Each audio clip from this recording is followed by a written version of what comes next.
नमस्कार मंडळी, कसे आहात सर्वजण. तर आज होतं आमच्यात हुरडा पार्टी बघा.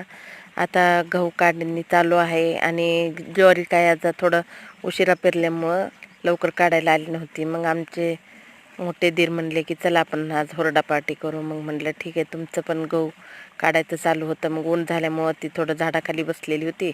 मग नंतर आम्ही गेलो शेतात आणि असं चालू केलं बघा, हुरड्याची तयारी चालू केली. तर आता तुमच्यात काय म्हणतात मला माहीत नाही, पण आमच्यात आकटी म्हणतात ह्याला. आकटी पेटवली, कणसं आणले, तिथंच रामफळाचं झाड होतं. रामफळं घेतली मी घरून, गूळ, शेंगदाणे, फरसाणा आणि थोडी वल्या लसणाची पातीची चटणी करून आणली होती बघा.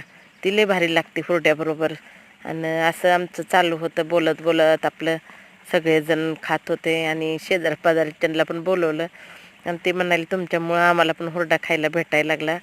आणि सगळे बसलेले होते. आमच्या मालकांची आत्या लागते आणि आमच्या जाऊबाई, मी, आमच्या दिराचा मुलगा, हे सगळेजण मिळून आम्ही आपलं हुरड्याची तयारी चालू होती.